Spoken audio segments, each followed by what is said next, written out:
Tonight, it's officially law. The Saskatchewan government passes the Parents' Bill of Rights.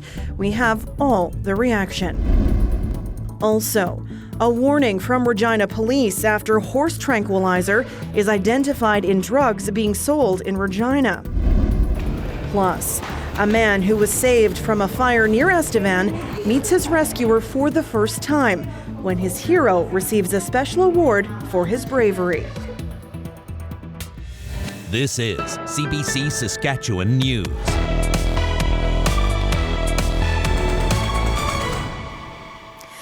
It is Friday, October 20th, and the CBC Saskatchewan News starts right now.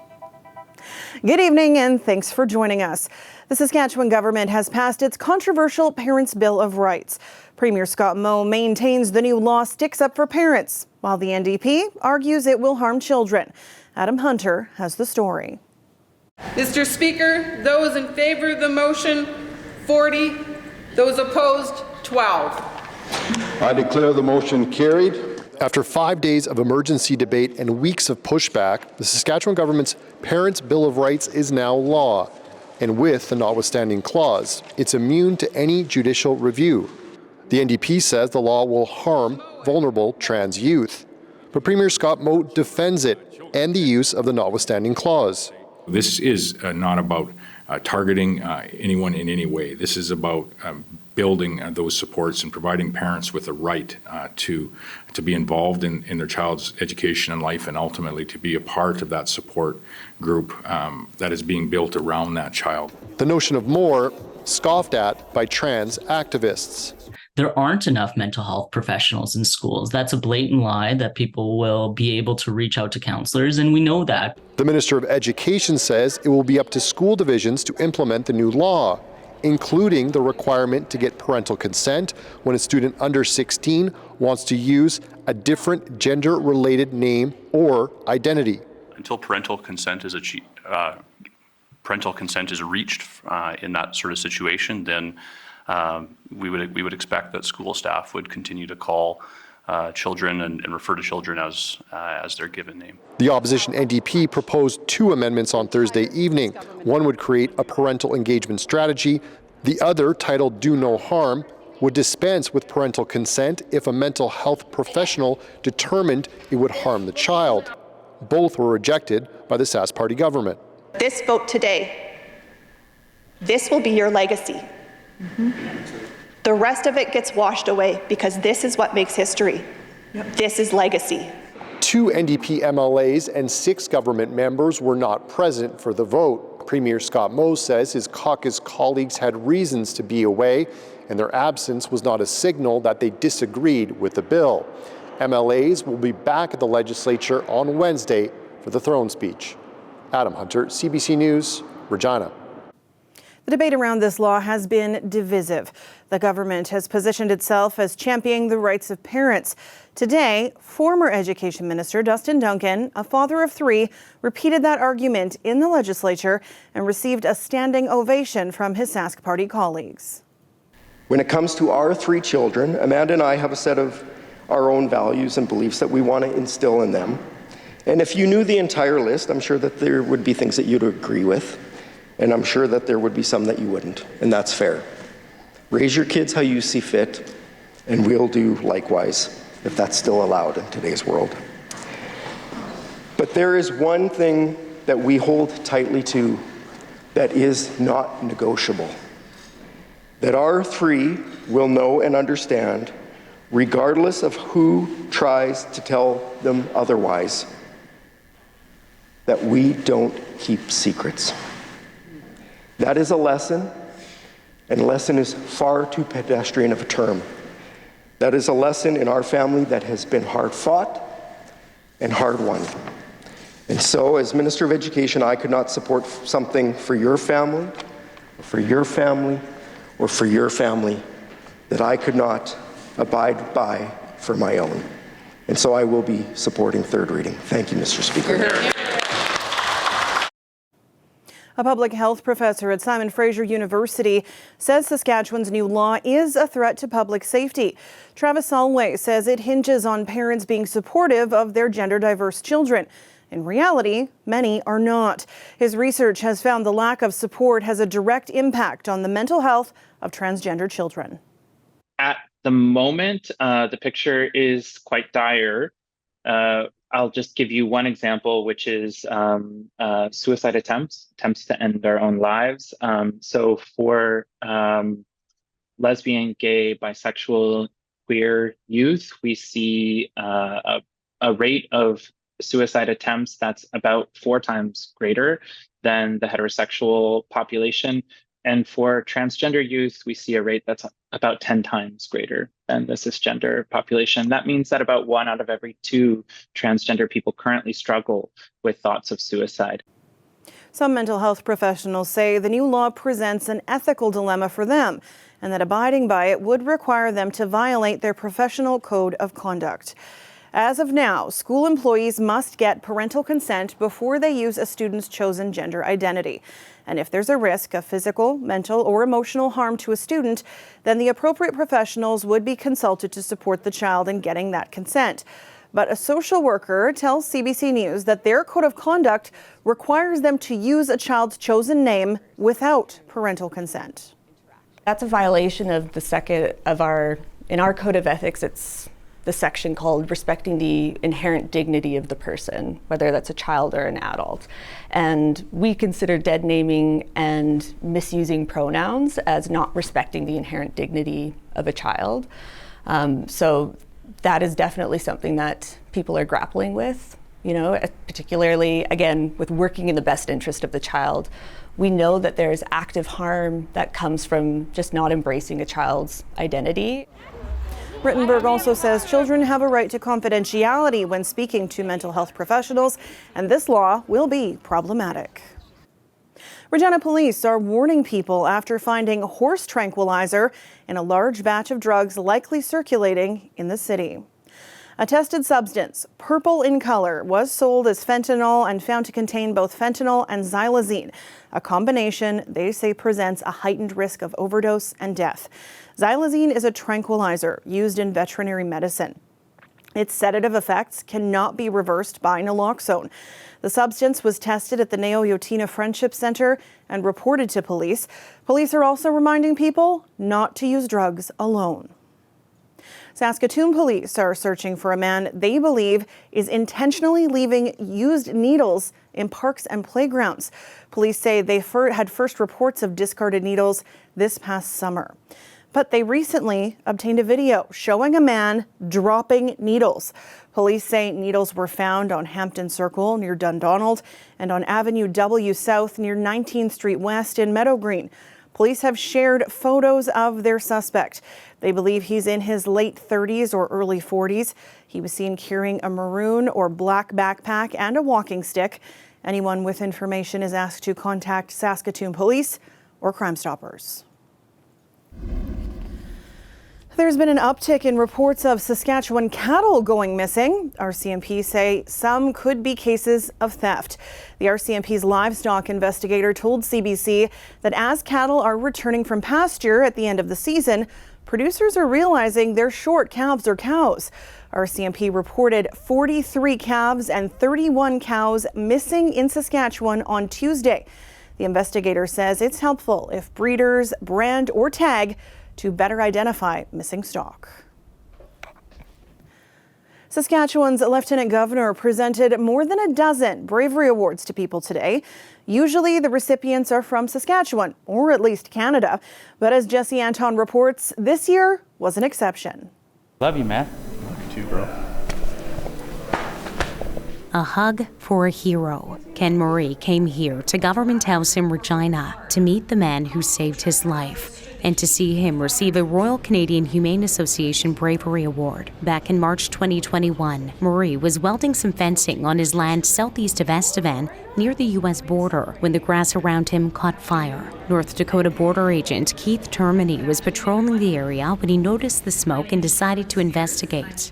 Almost like a movie, I see him emerging from this billow of smoke coming towards me. He was in his long underwear, half of a sock left, the rest were all burned off, and got him in the truck and peeled off out of there. With Keith showing up, I was seriously thinking about getting back in my truck to get it out. I didn't know the one side was on fire. And if I would have been in the truck, who knows? So. He saved your life. Yeah, basically I would say yes, he did. I have no problem saying that. Aside from a brief check-in phone call at the hospital a couple of days after the rescue, neither man had seen or talked to the other since. An award like this, given in this province to someone from the U.S., is a first, according to the association, but one that Saskatchewan Representative Tim Popp feels is well-deserved. Ken Murray would have died. Easy, for sure. Mr. Murray had a medical condition. His pants were already burned off him, and the flames weren't getting any smaller. I'm glad he showed up. He's my super rat. A small silver medal for a life saved and another changed forever. Jesse Anton, CBC News, Regina.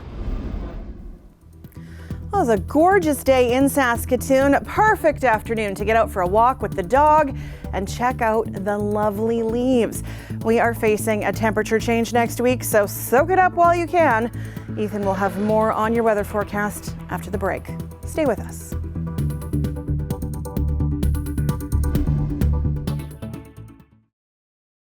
This weather update is brought to you by Capital GMC Buick Cadillac. Truck Mania is on now.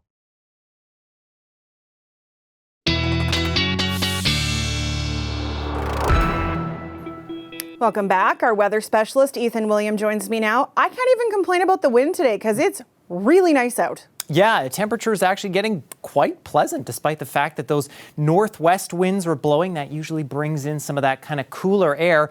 It did get breezy this afternoon, though. The gusts, especially on the eastern side of the province, over 50 at some times this afternoon, but really kind of starting to die off now, still kind of in that generally 30 to 40 kilometer an hour range. And the temperatures really still not bad. These are where our daytime highs actually should be for this time of year, and not a whole lot of variation through south and central. Of course, the far north, a bit of an exception, just a bit cooler for you folks today. Took a while for things kind of in southern Saskatchewan and Regina to clear out this afternoon. A few kind of passing clouds finally making their way out, and those appear to be kind of dying off in northern Saskatchewan.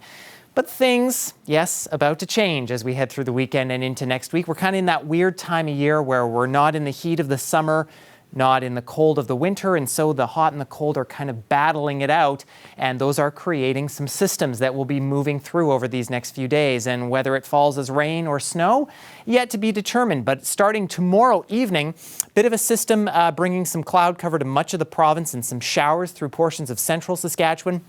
Could also get some light snow or even some mixing in far northern Saskatchewan. Not expecting a whole lot of moisture over the weekend from these systems, including this one late Sunday into early Monday. That'll impact portions of south central and southwestern Saskatchewan as rain. But as we head into the beginning of next week, we're keeping our eye on this low pressure system moving through Alberta, and that could bring either rain or snow, the model having a little trouble discerning what it's going to be as we head late into Monday, early into Tuesday. So something we'll be keeping our eye on next week. But as of right now, a little too early to determine things. Now, those systems going to be pulling down some cooler Arctic air, and that will be aided by what's happening in the upper atmosphere. You see that jet stream just keeps dropping further south, and of course, it's the division between some of the cooler air to the north and the warmer air to the south. And so, even though things will be relatively kind of just zonal flow, kind of from west to east so far, we are looking for a little bit of some cooler weather headed our way. Now, winds a bit variable here and there through the weekend, but overall, we're not expecting things to pick up all that much. Tomorrow afternoon, by the time the riders get underway in Regina, things will not be actually all that bad in terms of winds. They may pick up a little bit, especially in far northern Saskatchewan as we head into Sunday. Nothing too drastic though. So brace yourselves. Here's the 7-day forecast for Regina, where, yes, after a beautiful day tomorrow with some nice light winds for the rider game, things do pretty quickly drop off as we get into next week, and even some daytime highs that will be well below the freezing mark in some cases before we start to rebound. Saskatoon, again, normal for this time of year, these next couple of days, and then that sharp drop off with some brisk northwest winds. Overnight lows could be double digits overnight Tuesday into Wednesday. So a few days here, Sam, where our temperatures may not get above zero during the day. Remember earlier this week when I said that's a next week problem? I feel like that next week problem is going to become a problem. It's getting here pretty quick, yeah. Thanks, Ethan. You bet. I learned how to brew beer in my garage and things got out of hand. Coming up after the break, part 2 of our series looking at the craft beer industry in Saskatchewan, from plant to pint. Tonight we look at the creative brewers and the flavor combinations they are mixing and perfecting. What drives them? We'll tell you when we come back. Stay with us.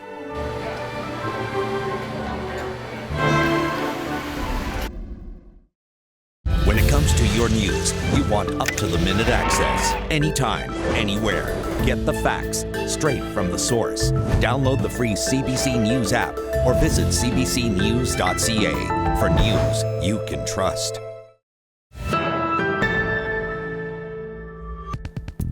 Welcome back. They are the mad scientists of the beer industry, the brewers. And the creativity of those in Saskatchewan seems to know no bounds. The variety of beer you see on shelves these days seems endless. Check out what drives their experiments in the second installment of From Plant to Pint.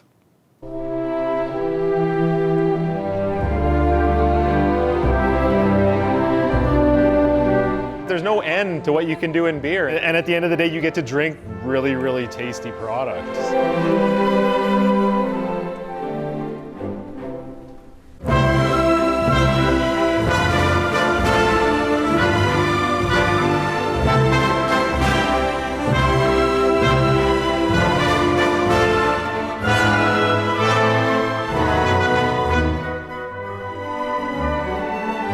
I've brewed beer with barley, wheat. Lots of fruit, raspberries, blueberries. Lime, we brew beer with potatoes. Choke cherries, Saskatoons, ginger. We've messed around with hemp. Blue corn. Coconut, lots of coconut. Chocolate, coffee, pumpkins. Peanut butter, we brew beers with yogurt. Wild rice from northern Saskatchewan. We made a Tiger beer. Cryogenically frozen hops, I'll throw that one in. Cinnamon Toast Crunch, Earl Grey tea, ice cream cones. We've had spruce tips. We've done, Adam's gonna kill me on this. Malty's done so many creative things. What else have we thrown in there? Gosh. I always remember the ones that were a pain in the ass.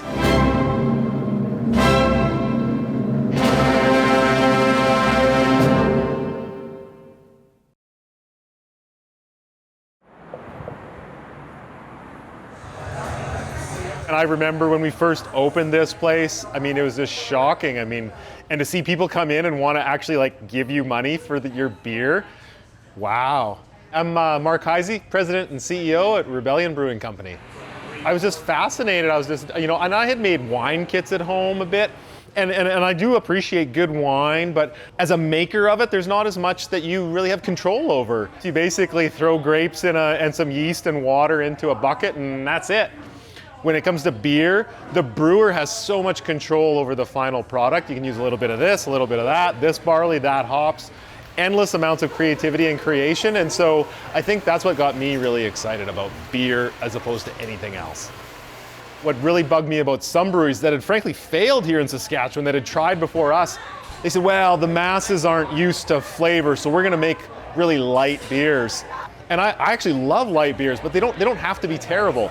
So that was a really big position of pride for me. I was like, we're gonna make light beers, but they're not gonna suck.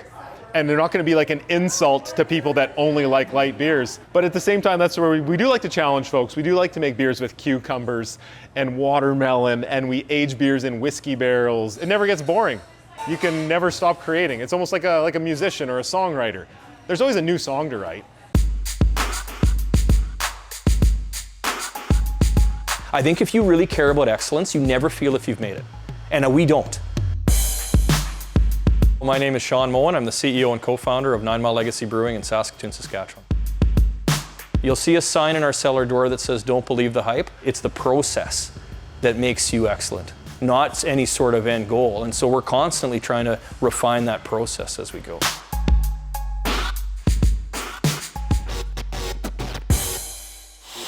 How's the taste? Is it? I started brewing beer with my co-founder Garrett a decade before we started 9 Mile. I would have been about 30 When I decided to walk away from my legal career, I was on the doorstep of becoming a partner at one of the largest firms in the province. I was reasonably successful as a lawyer.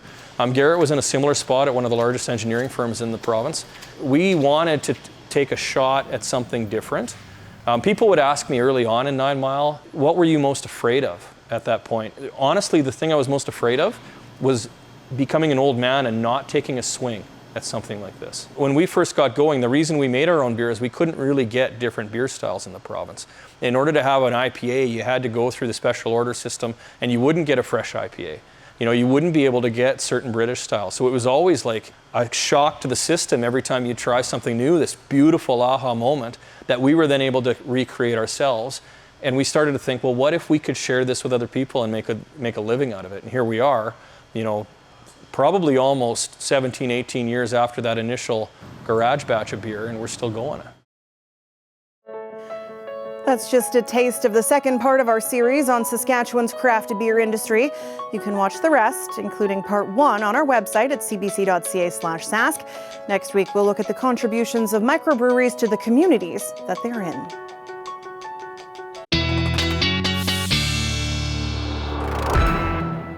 And Ethan's back with one last look at your weather. Well, now I know what to do with my leftover Cinnamon Toast Crunch. Just pour it in the beer and you're good to go. Well, if you're munching on cereal tomorrow morning at around 8 a.m., you'll be doing so at about the freezing mark in Regina. Nice sunny conditions tomorrow, and those will be sticking around as we head in toward the afternoon. A little bit of cloud cover here and there. But by the time we get to the kickoff for the Rider game, we're looking at some pretty nice conditions. 11 degrees, so we're over that 10-degree mark.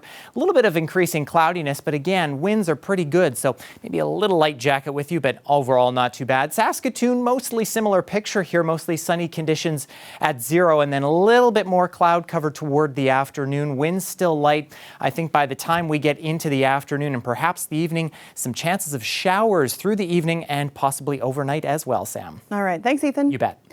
And before we leave you tonight, there is plenty to celebrate in our schools. And today, students and staff at O'Neill Catholic High School did just that with a special pep rally.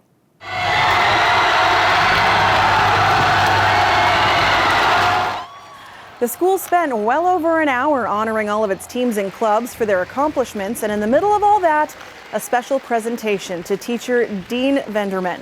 Federal MP Warren Steinley gave him the Prime Minister's Award for Teaching Excellence in STEM. Venderman teaches grade 9 through 12 in math, robotics, and social studies. He's known for game-focused education strategies and says getting kids engaged is key. I think that's what our goal as teachers is to eventually make ourselves obsolete and to give these kids the skills that they need not only for the present but their future. I think if I taught the way I was taught, I think we'd get the same thing. So it's always important to try new ideas so students can, they're going to have to solve wicked problems that don't even exist yet. So to do all these traditional ways, there's some that are good, don't get me wrong, but to try new things that engage them and getting them thinking outside the box, we need those types of thinkers now and in the future. This is not his first big acknowledgement for his teaching efforts. Venderman is a past winner of a Prime Minister's Award for Teaching Excellence. He was also named a Minecraft mentor by the game's owner, Microsoft, for how he teaches math using the popular game. Congratulations. And that is it for us this week. For news anytime, head to cbc.ca/sask. Subscribe to the CBC Saskatchewan YouTube channel or download the CBC News app. I'll be back with more local news tonight at 11. Thanks so much for watching. Have a great weekend. Enjoy the weather.